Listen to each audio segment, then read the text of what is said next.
સંત યોહાનના ગ્રંથમાંથી વાંચન અધ્યાય 2 કડી 1 થી 11 સુધી. લાજ રાખી. 2 દિવસ પછી ગાલિલમાં આવેલા કાના ગામમાં લગ્ન હતા. ઈસુના મા ત્યાં હતા.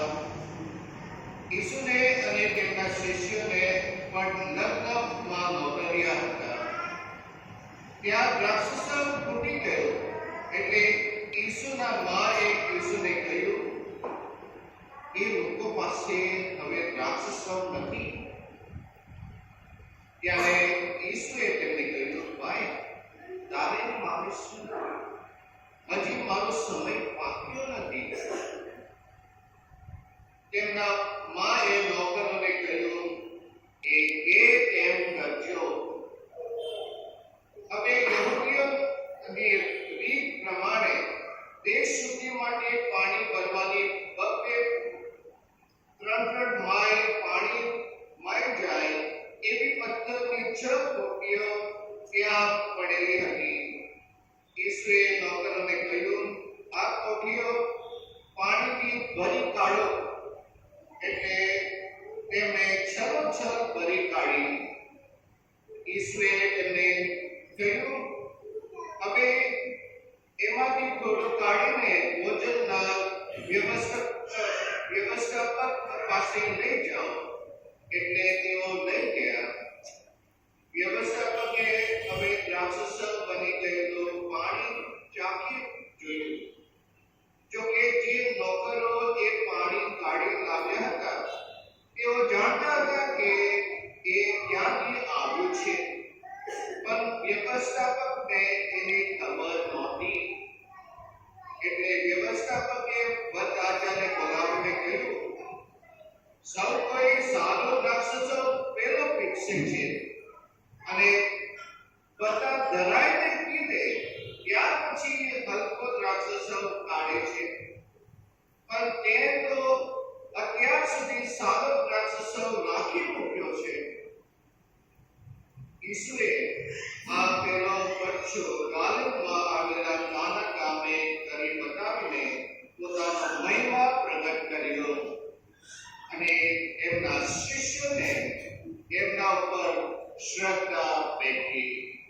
આ પ્રભુની વાણી છે.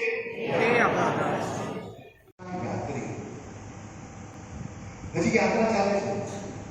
હજી ધામ આવ્યું નથી. હજી ડેસ્ટિનેશન આવ્યું નથી. હજી પ્રવાસ ચાલુ છે. હજી બધું પૂરું નથી થયું. હજી ડેસ્ટિનેશન આવવાની વાર છે. આપણે બધા પિલગ્રિમ્સ છે. હજી યાત્રા કરી રહ્યા છે. અને યાત્રા કરો ત્યારે થાક લાગે, પરસેવો થાય, ભૂખ લાગે, પગ થાકે, બધું થાય. પણ થીમની અંદર ઘણું બધું સત્ય છુપાયેલું છે, જે કદાચ આ ક્રિશ્ચનના સમયમાં કદાચ એ બધું નહીં જોઈ શકીએ. પણ આ જે યાત્રા છે, આ જીવનરૂપી યાત્રા છે, એની સામે છે આશા. અને જે થીમ અને આ વાપરું છે એ છે Mary the star of hope. Mary the star of hope. આજે આપણે વાંચનમાં છું યોહાનનો સુસંદેશ 2 અધ્યાય કાર્યક્રમ ચલાવતા. મુશ્કેલ કહેવાય. દ્રાક્ષરસ ફૂટી ગયું.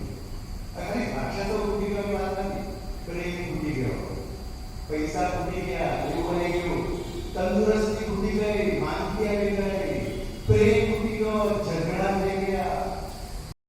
અને કહે છે એની પાસે ધ સ્ટાર. સ્ટાર એટલે માગી રહ્યા. ઉત્તરમાં એમને તારો દેખાયો. હવે માગી રહ્યા તારા પાસે નહોતા જતા. તારા એક માધ્યમ હતું. તારા એને કેવળ દિશા બતાવતા હતા. કોણ હતા? ઈસુ હતા. તો the star is only guiding us in our પ્રવાસ. આપણે યાત્રીઓ છે, બધા યાત્રીઓ છે. We need a star. આપણે કોઈ પ્રેરણા જોઈએ, આપણે કોઈ નાઇટ સ્કૂલ જોઈએ, જેના આધારે આપણે આપણી યાત્રા કરીએ. તો ધર્મસભાના આગળ ઠીક કહે છે કે જે મીડિયેટર અથવા જે તમે સ્ટારને શોધી ગયા છો, જેને તમે અનુસરો છો, એ સ્ટાર છે મધર મેરી. હવે આપણે મધર મેરી પાસે નથી જવાનું, જઈશું, પણ મધર મેરી એક માધ્યમ છે અને આ માધ્યમ આપણને લઈ જશે ઈસુ તરફ. ફર્સ્ટ ટાઈમ પહેલી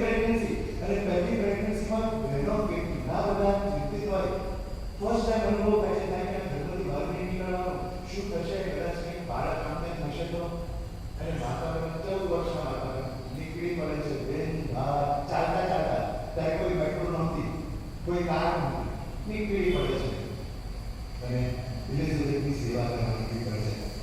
That is the real sign of spirituality. જો ખરેખર તમે જોવું હોય કે મારામાં આધ્યાત્મિકતા છે, મારામાં ઈસુ પ્રગટ્યા છે, તો એની નિશાની એ છે કે હું મારી સગવડતાને છોડી દઉં, હું મારી અગવડતા અનુભવું અને બીજાને સગવડતા. That is the real sign of spirituality. Hallelujah. અને માતાનો પહેલો પ્રવાસ કરે છે. કયો પ્રવાસ? એલિઝાબેથની સેવા કરવાની પીળી પડે છે. ઈસુ મારો દીકરો છે, પણ એ પહેલા પરમેશ્વરનો દીકરો છે. અને આ જે ઈશ્વર તરફથી મળ્યું છે, માં પાછા જે ઈશ્વરને અર્પણ કરે છે. આ બીજો પ્રમાણ she goes and offers everything back to God. બરાબર? જે કંઈ આપણું છે ને, રૂપિયા, પૈસા, બંગલો, ગાડી, બાળકો, બધું પ્રભુ આપેલું છે. આપણે ખાલી હાથે આવ્યા હતા, નમસ્કાર, ખાલી હાથ, કશું નતું. જે કંઈ આપણે જન્મ મળ્યું બધું પ્રભુ. અને માતા બહેન આપણને સૂચવે છે, આપણને શીખવે છે. શું શીખવે છે? બધું પ્રભુને અર્પણ કર્યું. બધું પ્રભુને અર્પણ કર્યું. બહુ વર્ષો અભ્યાસક્રમમાં દીક્ષા વખતે આ ગીત લખ્યું હતું. આ ગીત ફક્ત લખવા કરતા નહોતું લખ્યું. આ ગીત મારી પ્રાર્થના હતી. અર્પણ કરો શું તને, અર્પણ કરો શું તને, જે કંઈ છે મારું તારું દિલેરું, અર્પણ કરું શું તને. પ્રભુ તારું અર્પણ શું કરું? મારું શું છે? જે કંઈ મારી પાસે છે બધું તારું દિલેરું છે. મને શું અર્પણ કરું પ્રભુ? અને માતાને પોતે પ્રભુ આ તો તારો દીકરો છે, આ દેહ આપ્યું છે, તને અર્પણ કરું છું. અચ્છા, અહીં પણ કે અમે હજી હમણાં ઇન્ટરનેટ અને મોબાઈલ ફોન જે હમણાં આવ્યા એ પહેલા તો AI આર્ટિફિશિયલ ઇન્ટેલિજન્સ આવ્યું હતું. બીજા 5 વર્ષમાં તો શું જોવાનું, આપણે ક્યાંથી ક્યાં પહોંચવાના છે. અને હવે ચિંતિત છે, નેક્સ્ટ જનરેશન માટે આપણે ચિંતિત છે કેમનું થશે. બરાબર? વડી મા બાપનો બધું પ્રભુને અર્પણ કરો. બાળકો બધું પ્રભુને, તમારી બધી ચિંતા પ્રભુને અર્પણ કરો. આપ્યો બધું, બીમારી, ચિંતાઓ, આર્થિક મુશ્કેલીઓ બધું પ્રભુને અર્પણ કરો. પ્રભુ આ બધું તમને અર્પણ કરી છે. અને આ માતા બહેન શું છે? એમની બીજી આજ્ઞા, માતા બહેન is a star also and you have to follow that star. ચાર વસ્તુ પ્રભુને અર્પણ કરી. પ્રભુ આજના મારા હૃદયની બધી ઈચ્છાઓ તમને અર્પણ કરી છે. ઈચ્છાઓ, ફર્સ્ટ ઈચ્છા, ડિઝાયર્સ અર્પણ કરી છે. બીજું, અમારા મનના, આજના અમારા મનના બધા વિચારો, અમારી આકાંક્ષાઓ, અમારા સ્વપ્નો, અમારા ડર બધું તમને અર્પણ કરીએ. ઈચ્છા, વિચાર. ત્રીજું, અમે અમારી બધી વાણી અર્પણ કરીએ છીએ. મોંથી જે શબ્દો આજે ઉતારવાના, ઉચ્ચારવાના છે એ બધું અમે તમને અર્પણ કરીએ છીએ. તમે એને નિયંત્રણમાં રાખજો. અને ચોથું, કર્મ, હાથ, શરીરથી થતા કર્મો. પ્રભુ આજે જે કંઈ કામ કરે બધું તમને અર્પણ કરે છે. બધું સવારના પરમાં અર્પણ કરે છે. માતા બહેન કહે છે.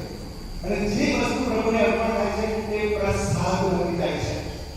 અત્યારે ઠેર ઠેર ગણપતિની મૂર્તિઓ છે. તમે જો આ પાવીને મોદક ગણપતિને અર્પણ કરે છે. અને પ્રભુને અર્પણ કર્યો એટલે હવે આ મોદક બની ગયો છે પ્રસાદ. બાળક અર્પણ થઈ ગયો, તમારા બાળકનો પ્રસાદ બની રહેશે. આ શરીર અર્પણ કરી દો, આ શરીર પ્રભુનું મંદિર બની જશે. અર્પણ કરો. એ જ આપણે આ તારો સૂત્ર છે. બીજો પ્રવાસ અર્પણ કર્યું. અને માતા બહેન મને શોધમાં જાય છે. બહુ પ્રમાણિકતાથી મને એક પ્રશ્ન પૂછું. આપણામાં કેટલા લોકો ખરેખર પ્રભુને શોધે છે? તમે કોઈ પણ શ્રેણીમાં જાઓ, પર્વત જાઓ, હજારો લોકો હશે. કોઈ પણ એકને ભગવાન કહો કેમ આવ્યા? તો બીજા પ્રાર્થના કરવા. પછી પૂછો શું પ્રાર્થના કરવા? છોકરાની લગ્ન નહીં થતું, લગ્ન થાય એ પ્રાર્થના કરાય. અને મારી બેટીને ઘણા વર્ષ બાળક નથી, એમાંથી આવ્યા છે. અને પછી ઘરે બહુ પ્રોબ્લેમ ચાલે છે. પ્રોબ્લેમના સોલ્યુશન માટે તમે ગમે તે જાઓ, કોઈ પણ ગોળન જાઓ, સલૂન જાઓ, તમે 5માંથી 4 વ્યક્તિ એવી મળશે જે કેવળ પોતાની સંસારિક સમસ્યાઓ લઈને પ્રભુ પાસે આવે છે અને એમને કેવળ સમસ્યાનું સમાધાન કર્યું છે. બસ. અને માતા બહેન આ સ્ટાર આપણને શું સૂચવે છે?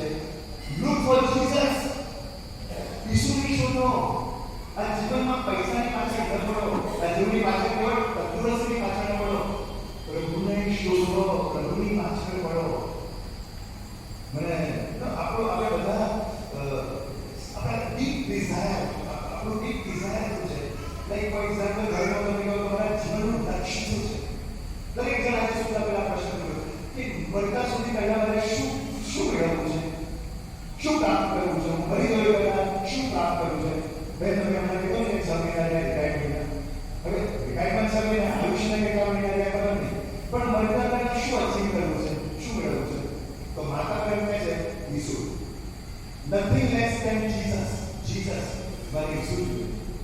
બસ સ્વર્ગ સંહિતાનો આ ધ્યાનમાં રાખજો. આ ચાર યાત્રા વાતાવરણની જે કીધી છે એ યાદ રાખજો. ફર્સ્ટ યાત્રા સર્વિસ ટુ અધર્સ. પોતાની સગવડતાને છોડી દેવાની છે, બીજાને સગવડતા આપવાની છે. આ પહેલી જર્ની. બીજી જર્ની અર્પણ કરી દેવાનું. Offer everything two God. જે બધું છે પ્રભુથી મળે છે બધું પ્રભુને પાછો આપો. ત્રીજી જર્ની ઈશ્વરની શોધ. Look for Jesus. Nothing, not his gifts. I want the giver of gifts. અને એકવાર giver of gifts આપણી પાસે હોય તો ઓટોમેટિકલી બધું આપણી પાસે રહેશે. અને ચોથી જર્ની, જે છેલ્લી જર્ની છે આધ્યાત્મિકતાની, એ છે the journey of suffering and helplessness. And when we follow Mother Mary, I am sure they will be filled with grace, just the way Mother Mary is filled with grace. Hey Mary, full of grace. Why? Because she journeyed all this. પ્રણામ માર્યા, કૃપાથી પૂર્ણ. કેમ કૃપાથી પૂર્ણ છે? કારણ કે માતા મને આ ચાર બાબતોને ફોલો કરી. તો આજે હું તમારી સમક્ષ આ ચાર બાબતો રજૂ કરું છું. આ ચારે ચાર ઘરે જઈને લખી રાખજો અને એને ફોલો કરીએ આપણે, ફોલો કરીએ રોજિંદા જીવનમાં, રોજિંદી આધ્યાત્મિકતામાં, અને ભવિષ્ય માટે આશા રાખીએ. અને આઈ એમ શ્યોર આ વર્ષ આપણને નિરાશ નહીં કરે. આ વર્ષ પૂરું થતાં આપણે આશાના કિરણો આપણા જીવનમાં ચોક્કસ અનુભવીશું. અને એ જ અમારા સૌની પ્રાર્થના અને એ જ અમારા સૌને માટે આશીર્વાદ છે. પિતા અને પુત્ર અને પવિત્ર આત્માના નામે. પોતાના વ્યક્તિગત જીવનમાં મુશ્કેલીઓ અને દુઃખમાંથી પસાર થઈ રહ્યા છે તેઓને તમે આશા, ધીરજ અને આત્મબળથી મજબૂત કરો. ભારતમાં અને સમગ્ર વિશ્વમાં આરોગ્ય સેવા આપતા કર્મચારીઓ પર થતો દુર્વ્યવહાર અને હિંસા આપ દૂર કરો. લોકોના હૃદયમાં દયા, સમજ, કૃતજ્ઞતા ભરી દો. આરોગ્ય કર્મીઓની સેવા દ્વારા લોકોમાં તમારી ઉપચાર, દયા અને પ્રેમ અનુભવાય અને તમારો મહિમા પ્રગટ થાય તેવી અમે પ્રાર્થના કરીએ છીએ. અને જપમાળા, રોટલો અને દ્રાક્ષરસ અર્પણ કરીએ છીએ. રોટલો અને દ્રાક્ષરસ આપણને આપણા બલિદાન અને પ્રેમ યાદ અપાવે. ફળો જીવન શક્તિ આપે. દવા અને સાધન, બીમારી તથા જરૂરિયાતમંદોને આરોગ્ય અને આશા આપે. બાઇબલ આપના વચનોનો પ્રકાશ આપે અને જપમાળા, પ્રાર્થના તથા ભક્તિમાં આપણને મજબૂત બનાવે. તમારો જવાબ: પ્રભુ દયા કરી મને પ્રાર્થના સાંભળો. ભજન N7 5328 N7 8328.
આત્માની સાથે યુગો જીવે છે તથા સદા સર્વદા રાજ્ય કરે છે.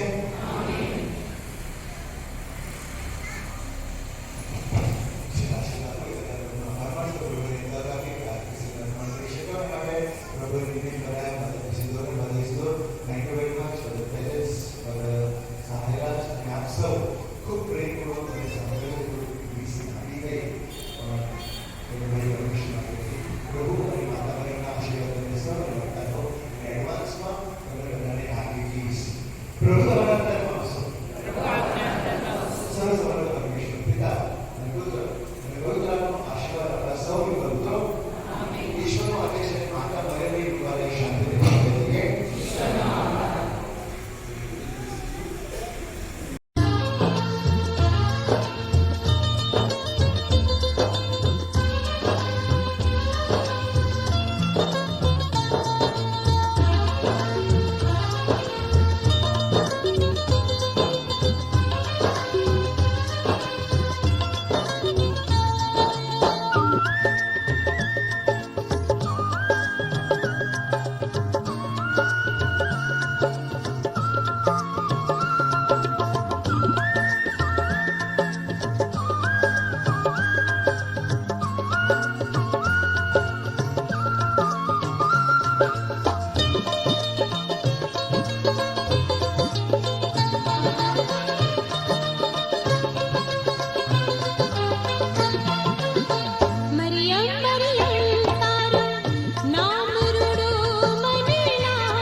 મરિયમ મરિયમ